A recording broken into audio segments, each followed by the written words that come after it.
Have you seen what's happening on Threads with I_am_Sherlocked? It's everywhere right now, and people are following each post like a new episode in a reality series. There are comments, there are theories, there are people creating swag around really great things that I Am Sherlocked is saying.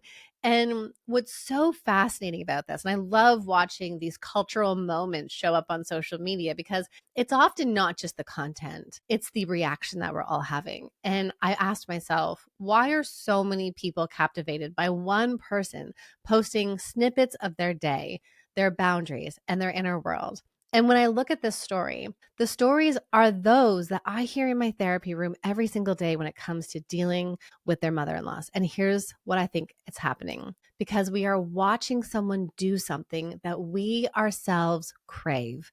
This is about taking up space. This is about someone saying no without apology. She's dropping the rope on what's happened and moving forward, even if it's not perfect, even if there are messy feelings. She's doing what so many people crave to do. So here's what the original post says, and the tag is in-laws, and it's a conversation between brother-in-law and her husband in front of her, and there's 2 days notice.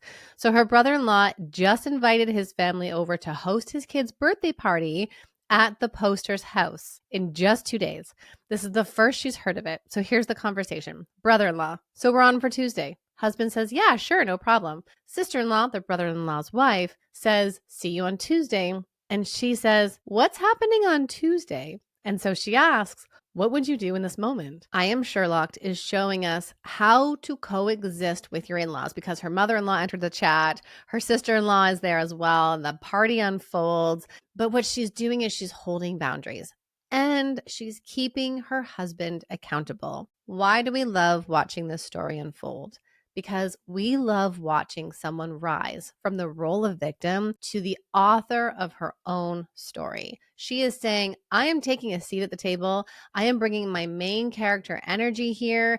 I think this is where so many women struggle when it comes to dealing with their in-laws and especially with their mother-in-law. Daughters-in-law are either put in the victim role or made out to be the villain. They're the scapegoat, they're the problem. And when they set boundaries, they're not viewed as trying to hold people together.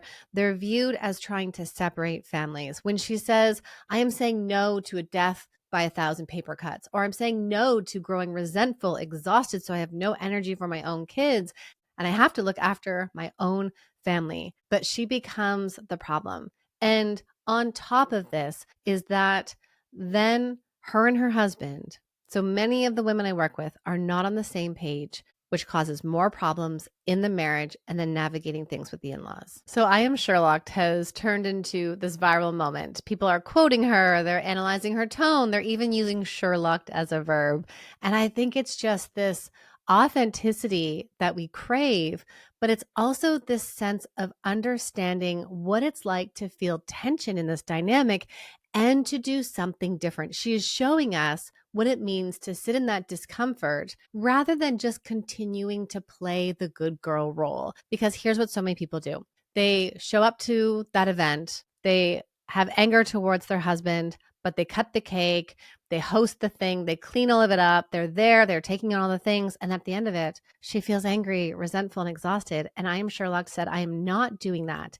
And she did not engage in any of it. She accepted that it was happening. If I were to speculate, I don't know her or her family, but I'm speculating that. So, and I know because some people would say, well, why would you let it happen? Just say no. And oftentimes, maybe there's a conflict between partners, but oftentimes we say yes to these things because of our values. But that just because you say yes to this family thing happening doesn't mean you have to own all of the responsibility for this. And this is just so powerful to see how one person's story can impact the other. Okay, I want to make this practical, but I also want you to know my book is coming out on November 4th, and I'm giving you step by step in my vault method. That's 5 steps for you to navigate your in-laws, because I can tell you this is not just a happening in Ottawa thing. This is all over Canada. This is all over North America.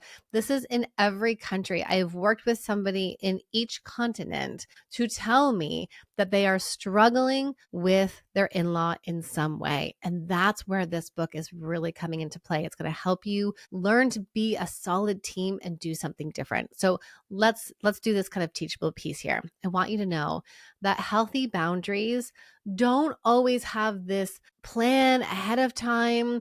They don't unfold clearly as you wish them to. But one of the most important things that you hold in mind is that you are looking after what you are willing or not willing to do. Boundaries are not about keeping people out. It's about having a door, a gate. I love the analogy of a gate, of you deciding what you're going to let in and what you're going to let out. And I think there's this really powerful piece here where we can start with something small, and it could be in any moment where you say, I can't do that right now, where you pause before you say something. And you don't have to explain every decision. And that really remembering boundaries are about building relationships. But when you don't have boundaries, you will breed resentment, anger, frustration, and not closeness. So as I reflected on this, I Am Sherlocked isn't just a viral moment. And I think what she's doing is she's holding a mirror up for us, for our collective exhaustion.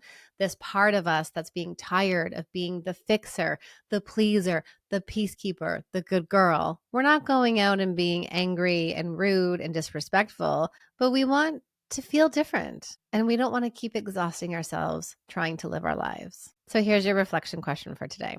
Where in your life do you wish you could Sherlock someone, not to punish, but to protect your peace? And I just want you to remember that setting boundaries is rarely about control. It's about choosing yourself without abandoning your compassion. If today's conversation resonated with you, don't forget to like and subscribe, and be sure to pre-order my book, You, Your Husband, and His Mother. See you next time.